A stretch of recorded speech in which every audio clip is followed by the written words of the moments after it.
Hi everybody. Um, as you can see, this is maybe an outdated review, which I mainly did it because when I tried to purchase this figure, I tried to seek for information on the web, any review, and there was any of it. You might think this is the Warbotron set, or maybe the Jinbao. Well, you could be more wrong. This is basically the Yuexing version of the Warbotron. This is basically a knockoff of the Warbotron set. As you may notice, this is Brawl. And I had, well, when I was seeking for information about this set, which, as you can see, I'm only showing you one because I don't have enough space to show you everything.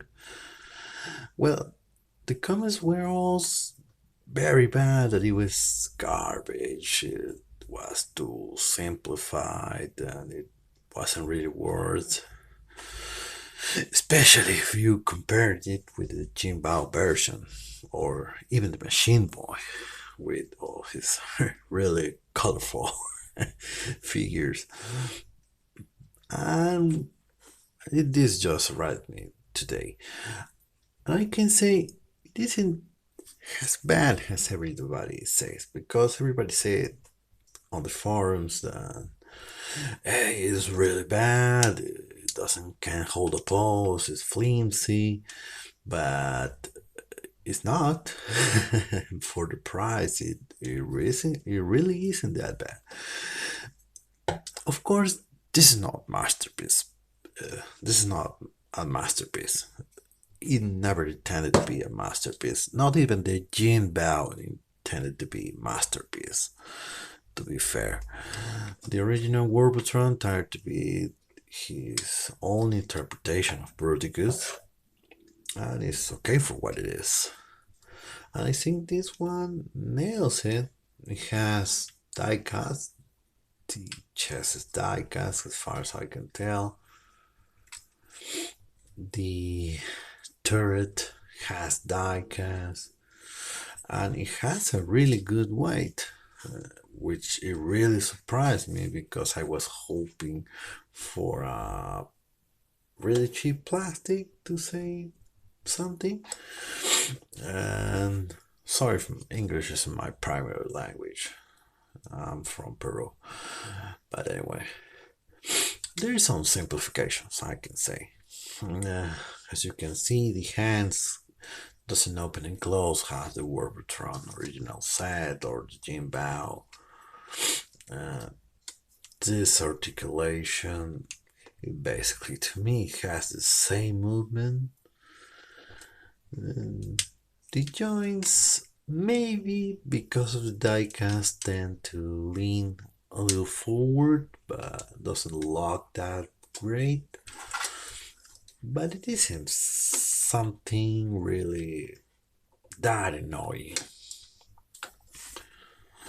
The stability of the figure isn't really that bad, of course.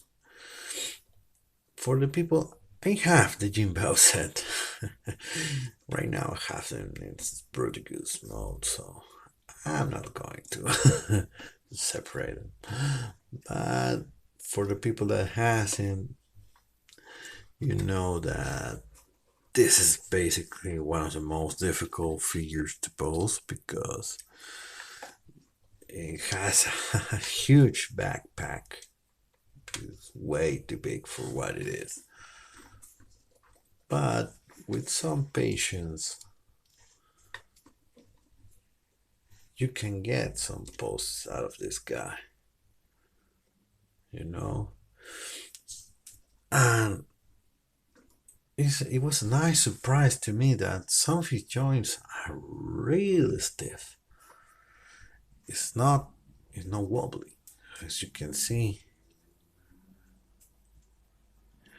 It doesn't have the amount of ratchets that the Jinbao set has, but it doesn't need them.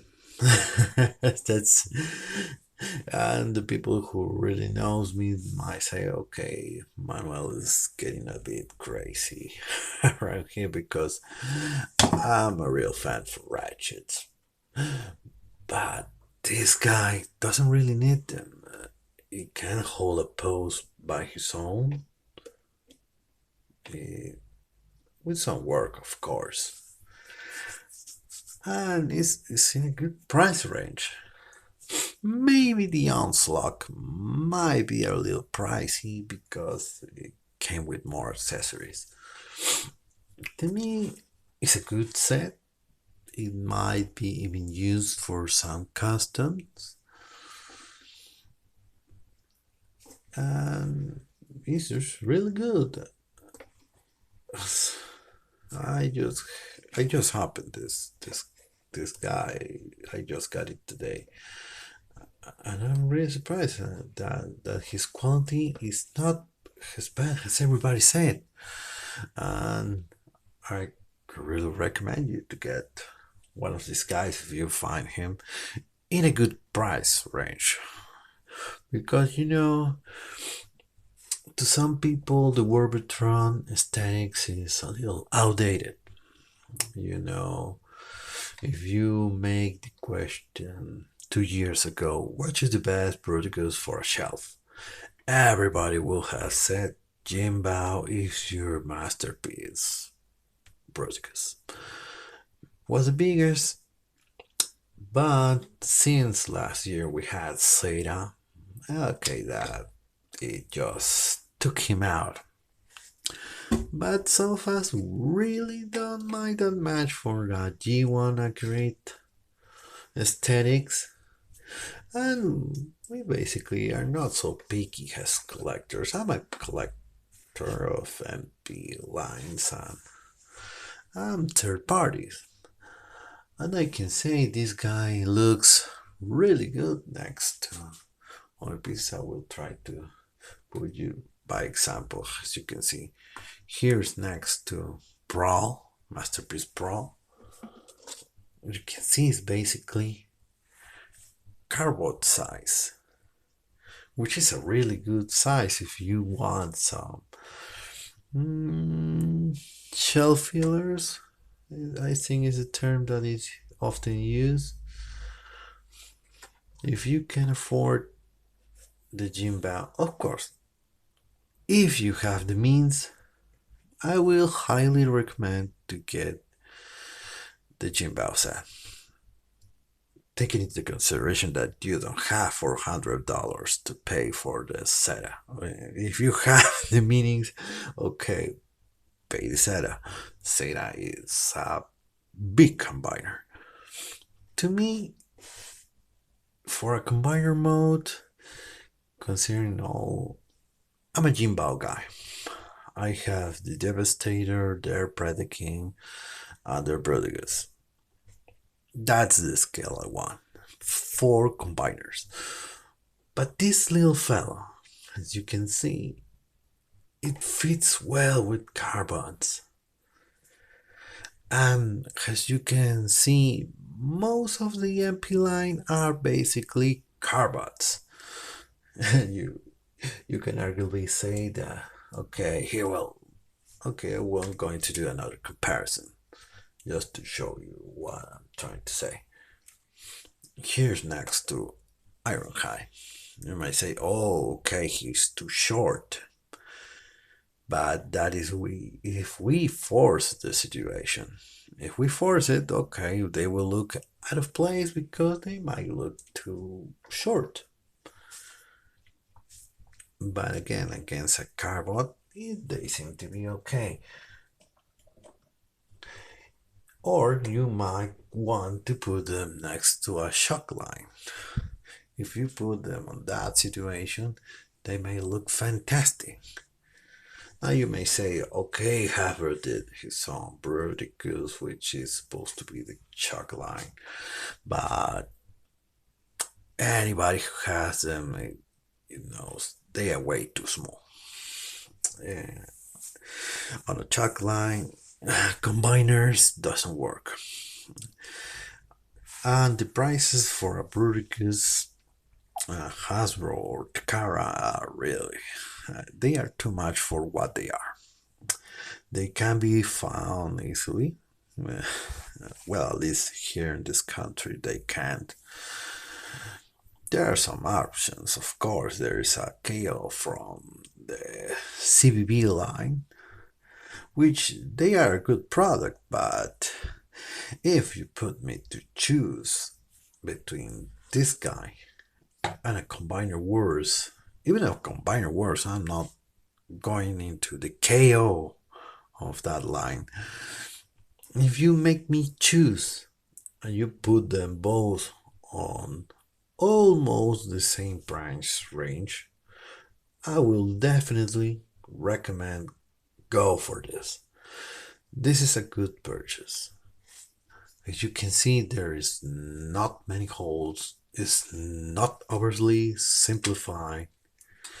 This is not something like, for example, the Jimbao Hercules knockoff, which was filled with holes and simplifications. No, this is a good guy.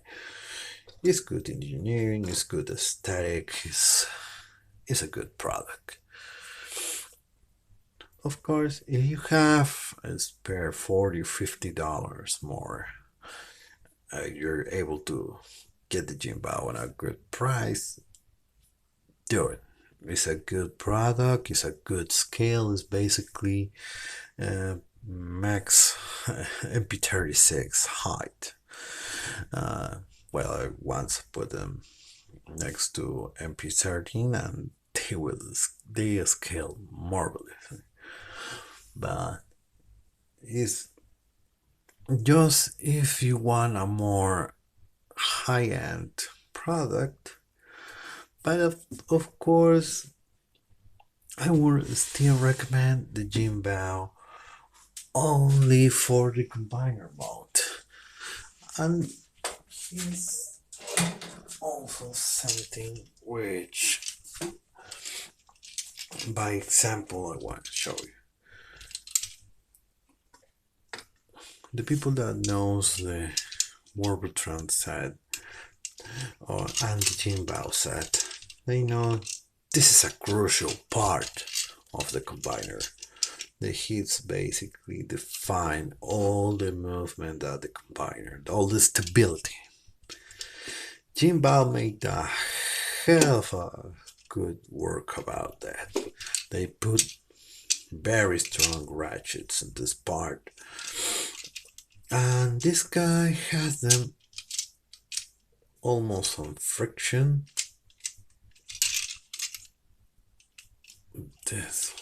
That one, this one is a little more loose than this one. This one is more stiff. But I don't think that's a bad thing. And I will tell you why.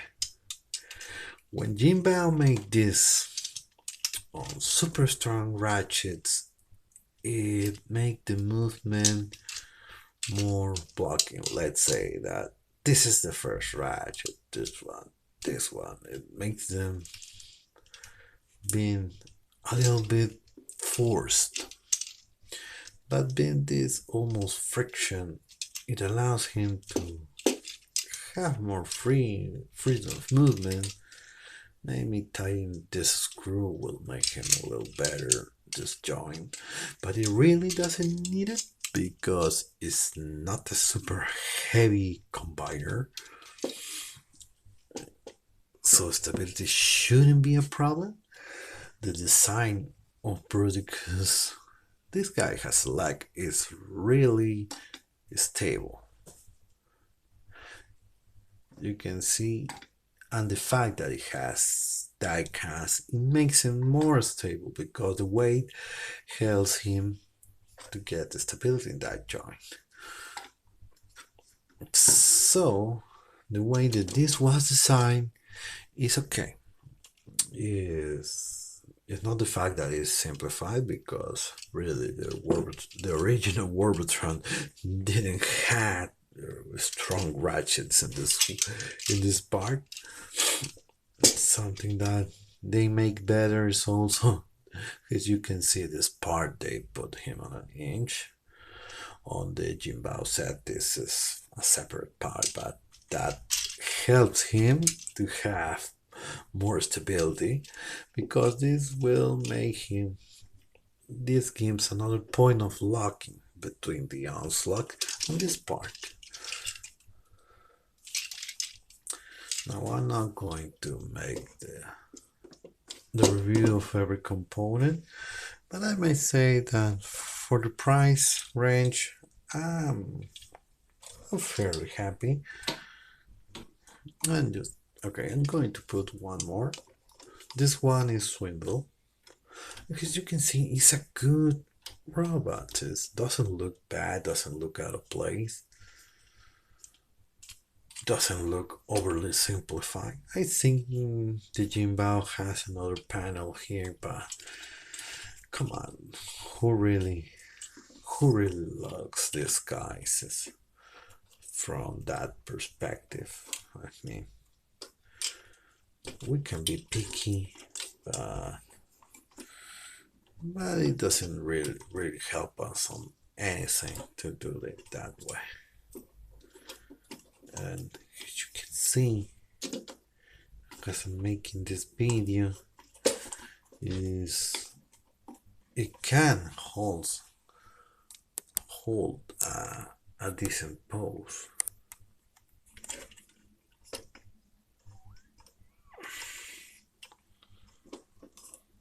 Not the best, but by no means is the worst that you can find on the market.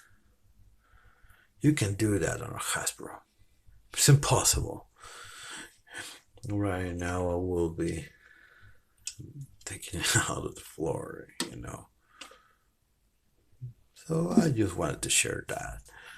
And I hope that your collection, if you decide to pick this up, is really good. I think if you are a Chuck collector, this is a good alternative. Another good alternative, as I said, if you don't want to pay the overly priced Takara or Hasbro Combiner Wars line, you can have the CBB and use the saved cash to buy the upgrade set, but the upgrade set basically only helps him with the feet and hands, unless you find the TTW, and it's a little bit overpriced for what it is, to me.